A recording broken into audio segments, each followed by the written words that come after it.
It's an activity of the whole body. Allah Akbar, Allahu Akbar.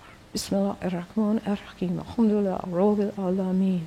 الرحمن الرحيم ملك يوم الدين إياك نعبد وإياك نستعين الصراط المستقيم صراط الذين أنعمت عليهم غير المغضوب ولا الضالين آمين الله أكبر الله أكبر الله أكبر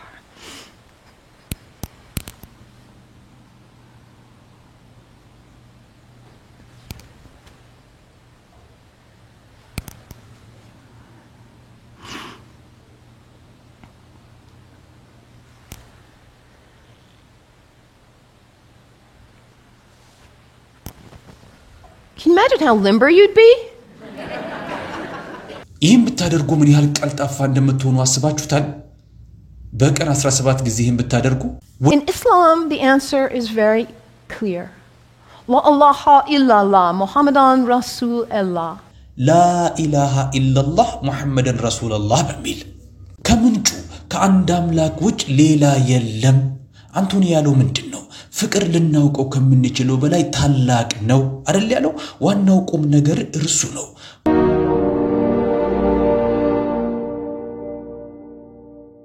ይህች ሴት ሬቨረንድ ወይም ቄስ ዶክተር ሜለን ኬነዲ ትባላለች አሜሪካዊት ናት በዩናይትድ ስቴትስ አትላንታ ዩኒቴሪያን ዩኒቨርሳሊስት የቤተ ክህነት ጉባኤ ላይ በመታደም ስለ ኢስላም የሚወዳቸው በሚል ርዕስ ቆንጆ አድርጋ አምስቱን የኢስላም ምሰሶዎች ለክርስቲያን ምእመኑ አብራርታለች ይህም በተለያዩ ማህበራዊ ሚዲያዎች ላይ ሲዘዋወር አግኝተነው ለእናንተ የሚመጥን ሆኖ ስላገኘነው እንደሚከተለው ወደ አማርኛ መልሰን አቅርበነዋል አብራችሁን ቆዩ How wonderful that some of you already got to visit a mosque. You're very fortunate here in Atlanta because you have many mosques. የተወሰናችሁት መስጊዶችን መጎብኘታችሁ መልካም ነው በዚህ በመትኖሩበት የአትላንታ አካባቢም በርካታ መስጊዶች ያሉ መሆኑን ምንኛ ታደላችኋል ይህም ሙስሊም ወንድምና እህቶቻችን ጋር ለመድረስ ብዙ እድሎችን ይፈጥርልናል In the whole state of Vermont where I hail from we have one.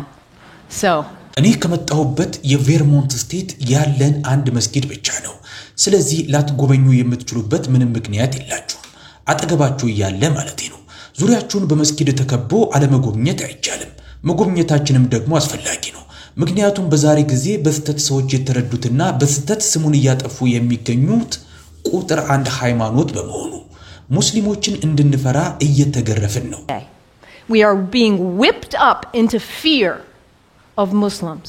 And when we are afraid, ከፈራን ደግሞ ደደቦች ነን ምክንያቱም ስንፈራ ራሳችንን ሆነን ከቀልባችን ሆነን ከልባችን ካለው ዕውቀት ሙሉ ሁሉናችንን ይዘን አናስብም Ali, the son-in-law of the prophet says people are afraid of what they don't understand. Ali የነብዩ አማች ሰዎች የማይረዱትን ነገር ይፈራሉ ብለዋል ስለዚህ እኔም የዛሬ ተስፋዬ ስለ ኢስላም የሚወዳቸውን ጥቂት ነገሮች ለእናንተ በማጋራት ስለ ኢስላም ብዙ የምትረዱበትና ፍርሃታችሁ የሚቀንስበት ስፍራ እናንተን መጋበዝ ነው ኢስላም በጣም ተግባራዊ ሃይማኖት ነው እንዴት ጥሩ ህይወት መኖር እንዳለባችሁ እንዴት ጥሩ ሰው መሆን እንዳለባችሁ ግብአት ከፈለጋችሁ ኢስላም ይህን ለእናንተ ለማቅረብ እጅግ ድንቅ እንቁ አለው One of the things I love most about Islam is that it invites us to be concerned about what is the most important thing in life. ከኢስላም በጣም የሚወዳቸው ነገሮች መሃል አንዱ ስለ ህይወት እጅግ አስፈላጊ ነገር የሚያሳስበው መሆኑ ነው ቅድሚያ የምንሰጣቸው ነገሮች እንድናስተካክል የሚያደርግበት መንገድ ይማርከኛል ለእናንተ ቅድሚያ የምትሰጡት ነገር ምንድነው Stuff, money, power, prestige, family, kindness. ገንዘብ ነው ስልጣን ነው ክብር ነው ቤተሰብ ነው ደግነት ነው ማገልገል ነው ፍቅር ነው ጥበብ ነው ርህራሄ ነው ምንድነው ለእናንተ ቅድሚያ የምትሰጡት አስፈላጊው ነገር ከዚህ ውስጥ አንዱን መምረጥ ካልቻላችሁ ከዚህ ውስጥ አንዱን ነገር አውጡና ኑሩለት እስካሁን መልሱን ካላወቃችሁት ግን ፈልጋችሁ ድረሱበት ለእናንተ እጅግ አስፈላጊው ነገር ምንድነው በኢስላም ውስጥ ግን መልሱ በጣም በግልጽ ተቀምጧል In Islam the answer is very clear La ilaha illallah Muhammadan Rasulullah لا إله إلا الله محمد رسول الله በሚል ከምንጩ ከአንድ አምላክ ውጭ ሌላ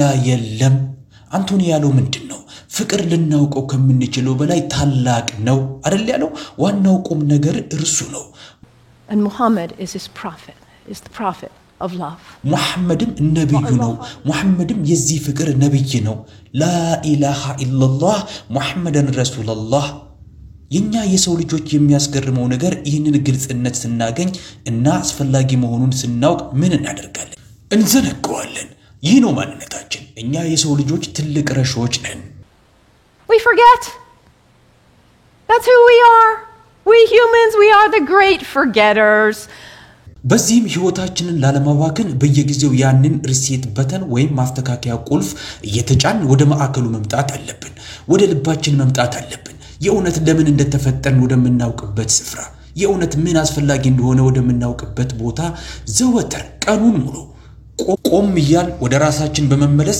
ቆይስቲ አንዴ ራሴን ልመርምር ቀኔን ሳምንቴን ወሬን አመቴንና ህይወቴን እንዳላባክን አስፈላጊ የሆነውን ነገር ላስታውስ የምንልበት የጥሞና ጊዜ and for Muslims this is prayer salat ለሙስሊሞች ይህ ስግደት ወይም ሰለዋት ይባላል ይህም የኢስላም ሁለተኛው ምሰሶ ነው የመጀመሪያው ምሰሶ ላ ኢላሃ ኢላላህ ምን ትርጉም እንዳለው ማወቅ ለምን ትኩረት መስጠት እንዳለብን ማወቅ ያንን ማስተካከያ ቁልፍ ተጭኖ ዘወትር ወደ ራሳችን ለመመለስ ወደ ማዕከሉ ለመመለስ በትክክል ለህይወታችን አስፈላጊ የሆነውን ነገር ለማስተዋወስ ማድረግ ይህ ለሙስሊሞች በጭንቅላት ውስጥ ብቻ የሚሰራ እንቅስቃሴ አይደለም የሙሉ ሰውነት እንቅስቃሴ ነው it's an activity of the whole body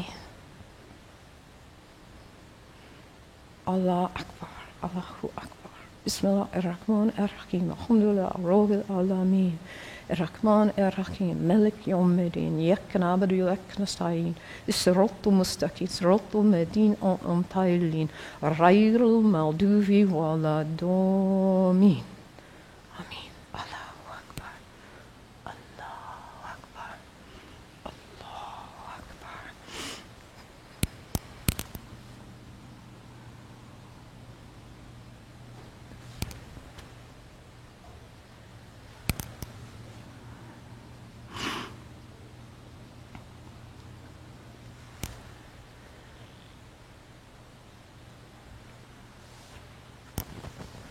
Can you imagine how limber you'd be? ይህም ብታደርጉ ምን ያህል ቀልጣፋ እንደምትሆኑ አስባችሁታል በቀን 17 ጊዜ ይህም ብታደርጉ in the direction of Mecca northeast more or less ወደ መካ አቅጣጫ ወደ ሰሜን ምስራቅ ነው ከሞላ ጎደል የሚደረገው አስፈላጊ ወደ ሆነው ነገር መመለስ በጣም ተግባር ተኮር ነው ይህን ሁለተኛውን የኢስላም ምሰሶ ወደዋለሁ I love that the second pillar of Islam Islam also reminds us to always be concerned about those who are less well off than ourselves. በተጨማሪም ኢስላም ከኛ በታች የሆኑትን ሁሉ ጊዜ እንድናስታውስ ያደርገናል። ደግሞ ደጋግሞ በቁርአን ላይ ባላቸው ለሞተባቸውና ወላጆቻቸው ለሞቱባቸው ለየቲሞች እንድናስብ ይነግረናል። ቸር እንድንሆን ለቸርነት ምልክት እንዲሆነን ሾርባ ይዤ መጥቻለሁ። መስጠት ለምግብ ባንኮች ምግብ ለሚያስፈልጋቸው መስጠት ሙሐመድን እንደ መንፈሳዊነቱ ሁሉ የማህበራዊ ጂኒየስነቱም ያስገርመኛል። እርሱ ራሱ የቲም ነው። የ6 ዓመት ልጅ እያለ ሁለቱንም ወላጆቹን አጥቷል። መገለልን ያውቋል፣ መገፋትን ያውቋል። በማህበረሰብ ውስጥ የሚዛን መዛባት ሲኖር ምን ይፈጠራል? አንዳንዶች ብዙ ይኖራቸዋል፣ አንዳንዶቹ ደግሞ በቂ ነገር አይኖራቸውም። ታዲያ እዚህ ጋር ምን ይፈጠራል? And what happens when there is imbalance in a society where there are some who have a lot and some who don't have enough? What happens here? Those who don't have enough are suffering, aren't they? በቂ ነገር የሌላቸው ይሰቃያሉ አይደለም ወይ? በምግብ እጥረት፣ የጤና እንክብካቤ እጥረት፣ ንጽህና፣ የትምህርት ዕድል ይሰቃያሉ። በስቃያቸው ውስጥ በሽታ ሊያገኛቸው ይችላል።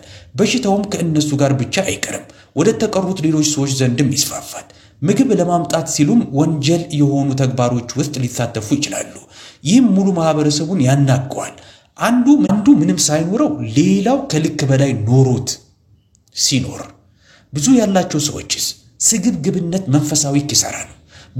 በብዙ ነገሮች ዙሪያችን ሲከበብ በልባችን ውስጥ ያለውን ደህንነት ማወቅ አንችልም። ሌሎች እየተሰቃዩ ሳለ አለመረጋጋት ይፈጠራል። ሙሐመድ የአላህ ሰላም በእርሳቸው ላይ ይሁንና መንፈሳዊ ጂኒየስ ነበሩ። Muhammad, peace be upon him, he was a spiritual genius saying, let's bring it back into balance. Let's give. Let's be generous. ወደ ሚዛኑ እንመልሰው አሉ እንስጥ ቸር እንሁን አሉ ይህም ሶስተኛው የኢስላም ምሰሶ This is the third pillar of Islam. Zakat, generosity. ዘካት ይባላል ቸርነት ስለ ኢስላም ይህን ነገሩን ወድለታለሁ ሌላኛው ኢስላም ከልማዳችን ተላቀን እረፍት እንድንወስድ የሚጋብዘንን ነገሩን ወድለታለሁ እኛ የሰው ልጆች ልማዳዊ ፍጥረቶች ነን አንድ ነገር እናያለን አንድ ነገርንም አንዴ ካደረግን ደግመን ደጋግመን ዝም ብለን እናደርገዋለን ዛሬ ስንቶቻችሁ ናችሁ ሁሌ የምትቀመጡበት ወንበር ላይ የተቀመጣችሁ The same seat you always sit in today. That's okay. Nothing wrong with that. ምንም ችግር እኮ የለውም እኛ የልማድ ፍጥረቶች ነን ጥርስን እንደመፋቅ ያለ ጥሩ ልማድ ከሆነ ልማዱ ቆንጆ ነው ያጠነክራችኋል ህይወታችሁን በግልጽነትና በአላማ እንድትኖሩ ልማዳችሁ ጥንካሬ ይሰጣችኋል በቅንነት እንድትኖሩ ወይም ልማዳችሁ ጎትቶ ሊጥላችሁም ይችላል ከልማድ እረፍት መውሰድ ከልማዳችሁ እረፍት ለመውሰድ ስትሞክሩ ምንም ይሁን ለመድረስ ከምትንጠራሩበት ነገር ለማቆም ስትሞክሩና ሳትችሉ ስትቀሩ ምን ይፈጠራል What is it for you? Coffee? Sugar? እናንተን ያስቸገራችሁ ልማድ የቱ ነው ቡና ነው ሱካር ነው አልኮል ነው አደንዛዥ እጽ ነው ወሲብ ነው እቃ የመግዛት ሱስ ነው ስልካችሁ ነው ታብሌታችሁ ነው ሐሜት ነው ምንድነው ለእናንተ ተይዛችሁ መውጣት ያልቻላችሁበት ባህሪ ለምርጡ ማንነታችሁ የማይመጥን መሆኑን ታውቃላችሁ ግን መላቀቅ አቅቷችኋል ሱስ ነው አይደል ማቆም ሲያቀተን ያንን ነገር ማድረግ ማቆም ሲያቀተን ግን ህይወታችሁ ውድ ነው ዋጋ አላችሁ ህይወታችሁን በአላማ ለመኖር ሊያነሳሳችሁ የሚችል ሊያሳድጋችሁ ሊያጠነክራችሁ የሚችል ልማድ አጋብቱ ቆንጆ ምርጥ ወዳጅ አሳቢ ሰጪ የሆነ ማንነታችሁን ሆኑ ይህ ቀጣዩ የኢስላም ምሰሶ ነው This is the next pillar of Islam, fasting. Fasting not just from food but fasting መጾም ይባላል ከምግብ ብቻ መጾም ሳይሆን ከሌሎች ተግባሮችና ባህሪዎችም መጾም ነው ከምግብ ራሳችንን አቅበን ስንጾም በቁርአን ላይ ደግሞ ተደጋግሞ መጾም ለእናንተ መልካም ነው ብታውቁት ይላል ብዙ ነገሮችን ወደ ሰውነታችን ውስጥ እናስገባለን አይደል እናጨናንቀዋለን ከልክ በላይ እንበላለን ትርኪ መርኪ ነገሮችን ሰውነታችን ውስጥ እናስገባለን ለራሳችን ውበት ክብር አንሰጠውም እንደዚሁም ስንጾም ጾም ረሃብ በጭንቅላታችን ውስጥ ያለ ንድፈ ሐሳብ አይደለም Hunger is not a theory in the head, it's an experience in the body when we fast from food, that feeling.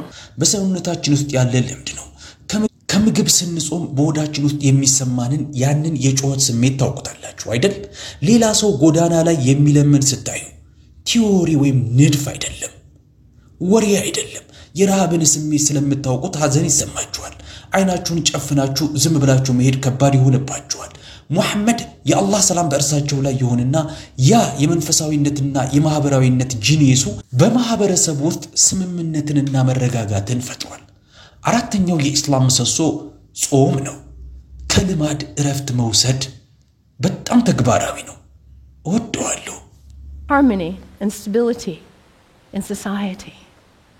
The fourth pillar of Islam, fasting, taking a break from your habits. So practical, I love it. And I also love about Islam that it encourages us to take a break from our location. ሌላኛው ከኢስላም የሚወደው ነገር ደግሞ ከምንኖርበት ቦታም እረፍት ወስደን እንድንጓዝ የሚያበረታታን ነገር ነው በአላማ ወደ ሆነ ቦታ መጓዝ የቦታን ቅዱስነት ኃይል ማወቅ በዚህ ምድር ላይ ተጉዘው የነበሩ ታላላቆች በመኖራቸው ይችን መሬት እንዴት እንደባረኳት ትንፋሻቸው ሐሳባቸው ተግባራቸው መሬት ቅዱስ ናት ቦታችን ቅዱስ ነው በአላማ ስንጓዝ በእርሱ እንለወጣለን ይህ አምስተኛው የኢስላም ምሰሶ ነው ሃይማኖታዊ ቦታዎችን ለማየት መሄድ ሐጅ ማድረግ ማለት ነው This is the fifth pillar of Islam, pilgrimage. And for Muslims, the pilgrimage is to Makkah. ለሙስሊሞች ደግሞ ሐጅ የሚያደርጉበት ቦታ መካ ነው ምናልባትም ማናችንም ወደዛ አንሄድ ይሆናል ግን ለእናንተስ የሃይማኖት ጉዞ የምታደርጉበት ቦታ የት ነው ስንሄድስ ወደዛ አይነት ስፍራ ምን ይፈጠራል የተለመዱትን አዋቂ ነገሮቻችንን ጥለን በአላማ እንጓዛለን በአዳዲስ ልምዶች ተከፍተን ራሳችንን እንድንለውጥ እናደርጋለን አዳዲስ መስተጋብሮችን እንፈጥራለን ስንመለስም እንደበፊቱ አይደለንም ሕይወታችንን እናይና ለምንድነው ይሄን ማደርገው ውዱን ሕይወቴን በዚህ በማይረባ ነገር ላይ አላባክንም ማለት እንጀምራለን ታድሰን እንመለሳለን ስለ ቦታችን ቅዱስነት አዲስ እሴትንና መረዳትን ይዘን ስለ መሬቱ በተረድተን እንመጣለን ስለ ኢስላም ይሄን ነገሩን ወድለታለሁ በጣም ተግባራዊ ነው and we come back renewed and with a new value a new understanding of the sacredness of our location the beauty of the earth I love this about Islam so practical what's the one thing that matters in your life hit that reset button regularly so you come back to your purpose በሕይወታችሁ ውስጥ ዋጋ የምትሰጡት አንድ ነገር ምንድነው ወደ ዓላማችሁ እንድትመለሱ ዘወትር ያንን ማስተካከያ ቁልፍ ተጫኑ ራስ ወዳድ አትሆኑ ሁልጊዜም ለሌሎቹ አስቡ ስለ ፍላጎቶቻቸው በተለይ በጣም ለተቸገሩት የሰውነታችሁን መቅደስ ቅዱስነት ዕውቅና ስጡት ሊያነሳችሁ ሊያሳድጋችሁ የሚችልን ልማድ አጋብቱ ወደ ምርጡ ከፍታችሁ ላይ የሚያደርሳችሁን ለቦታዎችም ቅዱስነት ዕውቅና ስጡ ከዓላማ ጋር ወደ ሆነ ስፍራ በመጓዝ ራሳችሁን ለውጡ አምስቱ የኢስላም ምሰሶች ሕይወታችሁን በዓላማ ለመኖር እንዴት ያለ ያማረ ተግባራዊ ምክር ነው The 5 pillars of Islam what great practical advice for living your life on purpose And yet at the same time as all of what I've told you is true, the beauty of this great tradition, we are being whipped up into fear against Muslims. እስካሁን እንዲህ ያማረ ባህልና እሴትን ስለ ኢስላም ስነግራችሁ ብቆይም እኛ ግን ሙስሊሞችንና ኢስላምን እንድንፈራ ስንገረፍ ነው ይኖርነው ሩዲ የሚባል አንድ ውድ ጓደኛ አለኝ እንደኔው ቄስ ነው ከ7 ዓመት በፊት ገደማ ነው እንዲህ አለኝ ሜለን አለኝ ሩዲ ያደገው ኦስትሪያ ነው በሂትለር ዘመን በዩናይትድ ስቴትስ ውስጥ አሁን ያየሁት ያለውት ነገር ኦስትሪያ የነበርኩበትን የልጅነት ጊዜን ያስታውሰኛል አለኝ ያኔ ስማቸው ሲጠፋና ሲረገጡ የነበሩት አይሁዶች ነበሩ አሁን ግን ሙስሊሞች ናቸው አለኝ Hermann Goering the right-hand person of Hitler a Nazi in the Nuremberg trials he said something like this The people do not want war that's a given But the people can be brought to the bidding of their leaders. It works the same in all countries, whether it's a dictatorship. Hermann Göring ታውቁታላችሁ የሂትለር ቀኝ እጅና ናዚ ነው በኒውረምበርግ ችሎት ላይ እንዲህ ብሎ ነበር ህዝቡ ጦርነት አይፈልግም ይህ የታወቀ ነው ነገር ግን ህዝቡን ወደ መሪዎቹ ፍላጎት ማምጣት ይቻላል ይህም በሁሉም ሀገር ተመሳሳይ ነው በአምባገነንነት በሚተዳደር ሀገርም ይሁን በዲሞክራሲ በሚተዳደር ሀገርም ይሁን በሶሻሊስትም ይሁን ልዩነት የለውም ማድረግ ያለባችሁ ህዝቡን በጥቃት ስር መሆናቸውን ማሳመን እንዲፈሩ ማድረግ ሰላም ወዳዱን ደግሞ ሀገር ወዳድ አይደለም ብሎ መኮንን መወንጀል ከዛ ህዝቡ ወደ መሪዎቹ ፍላጎት ይመጣል በዚህ አይነት ዘመን ውስጥ ነው ያለነው ሰዎች የማይገባቸውን ነገር ይፈራሉ Because as I said earlier when we are afraid we are stupid we are relegated to a very small part of our mind እለምናችኋለሁ ለዚህ አይነቱ ዘዴ አትደቁ ምክንያቱም ቀደም ብዬ እንዳልኩት ስንፈራ ደደብ እንሆናለን የአእምሮአችንን የተወሰነውን ክፍል ብቻ ነው የሚያስበው ጦርነትን ጠብን የሚያቀነቅኑ ሰዎች ይህ አሁን የምነግራችሁ በትክክለኛ መረጃ ላይ የወጣ አሃዝ ነው ምን ያህል ፐርሰንት የሚሆኑት ሙስሊሞች እየሆነ ላለው ነገር ጠብ መፍትሄ ነው ብለው እንደሚያስቡ ገምቱ ከ1% በታች የሆኑት ናቸው ይህ ትክክለኛ የማህበራዊ ሳይንስ ጥናት ነው እነዚህ ጠብን የሚያቀነቅኑት ከ1% በታች የሆኑት ሙስሊሞች 75% የሚሆን የሚዲያ ሽፋን ያገኛሉ ጠብን ለማድረግ የሚገደዱ ክርስቲያን አይሁድ ሲክም ይሁን ሙስሊም አደገኛ ናቸው ነገር ግን እነዚህ ቡድኖች ኢስላምን አይወክሉም ኢስላምን የሚወክሉት ሕይወታቸውን በዓላማ ለመኖር የሚጨነቁት ናቸው እውነተኛ ሙስሊሞች የሰውነታችንን ቅዱስነት አውቀው ዋጋ ያለውን ሕይወት የሚኖሩና ጥሩ ልማድን የሚያጋብቱት ናቸው እውነተኛ ሙስሊሞች ምድርን የሚያከብሩ ናቸው ነብያቶችን የሚያከብሩ ናቸው ስለዚህ ለለምናችሁ ሙስሊም ጎረቤት አሏችሁ ሄዳችሁ ጎብኙአቸው ጓደኞች አድርጓቸው። የማታውቁትን ነገር የመፍራት ወጥመድ ውስጥ እንዳትወድቁ። ከኢስላም ታላቅ ተግባር ምሳሌን በመውሰድ ያላችሁን አንድ ህይወት በዓላማ ኑሩ። ይሁን የተባረከ ይሁን። አሜን። Example from the great tradition of Islam and live your one wild and precious life on purpose. May it be so. May it be so. Blessed be. Amen.